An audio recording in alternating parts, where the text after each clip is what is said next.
And now to our second major story. Traders in Bamenda, Cameroon on Tuesday went on protest following the closure of 4 major markets in the metropolis. Angry business owners who were blocked from entering their shops gathered outside one of the major markets in Tarikon, the site of weekly boycotts led by English-speaking leaders who began publicly pressing for reforms in October 2016.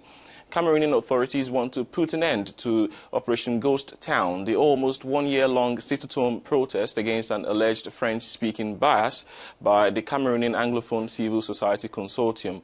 The Anglophone effort, led by Cameroonian professionals seeking to address identified political, economic and social inequalities in their communities, has been met with resistance by President Paul Biya's Francophone government. The Cameroon government has decided to ensure the school year 2017-2018 opens on September 4th in the English-speaking part of the country. There are more than 400 soldiers and police officers who will be deployed in the Anglophone part of Cameroon in order to counter protests or other rising disturbances that could get worse.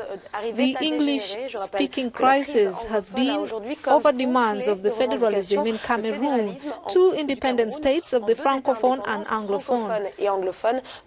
Many English schools opposing this idea are entangled in the event. Refusal to obey orders led to 8 deaths, ending protests in the streets, leaving room for dead town operations which are paralyzing economic activity.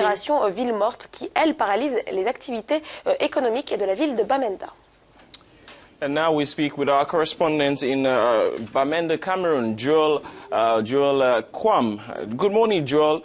Please tell us, could you describe the situation in Bamenda after after the closure of the markets yesterday? It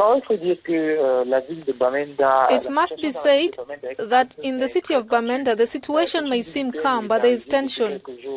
Hyper-militarized for a few days, we've been observing for some days now military vehicles and water cannons placed in certain places in the city.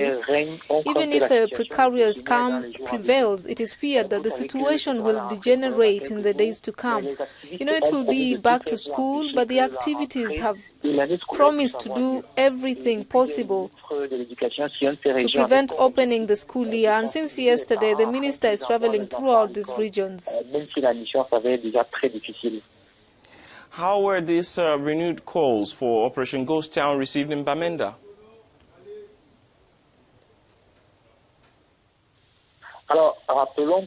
Indeed, it should be remembered that the dead cities, which have passed to 3 days now, are widely followed in all the 2 regions. The first of its kind took place last week with a bloody impact on activities of all kinds in both regions, a situation that aims to show the mobilizing force and ability of these activists who say that the fight has just started. And this day was marked by a ghost town special against the delegate of government officer Vincent Domo. Indeed, it happens that the delegate has decided to close the shops of those who followed the slogan of Ghost Town, shops that were built by the urban community. But unfortunately, many traders closed shop in fear and others still in protest to find a solution to the forcefully closed businesses. De fermer leurs boutiques en signe de protestation et de soutien à ceux dont les boutiques ont été fermées ce jour. We have learned that the government has also decided to restrict access to the area and asked the TV station SCBC TV to stop broadcasting. What exactly is it intending to achieve with all of these actions?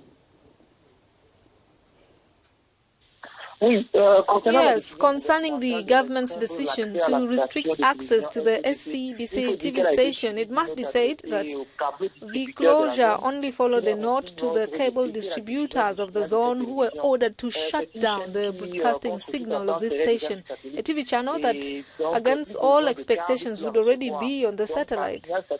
But no cable is needed to receive it, even by satellite signaling in this part of the country.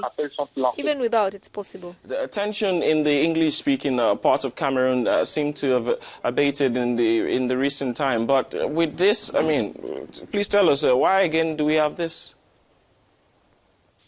Oui, en fait, elles n'ont jamais été Yes, calmes. in fact, it has never been calm. The thing is, the media did not paint the true picture until the decision of the government to send missions of consultations to Cameroonians abroad about this crisis, a situation that turned into drama with the attacks on members of this commission, including certain embassies of Cameroon, were taken by storm with the flag removed and banned by secessionists. And in the coming days, according to messages circulating in this part of the country, the situation in the city will be difficult. Indeed, the activists have announced that they will do everything possible to boycott the new school year that begins on September 4th. They say that the battle has only begun and have called on residents to stay at home. And it should be noted that the government has decided to deploy a contingent of 400 security officers to ensure the school year opens here. But one can't be sure the schools will indeed open.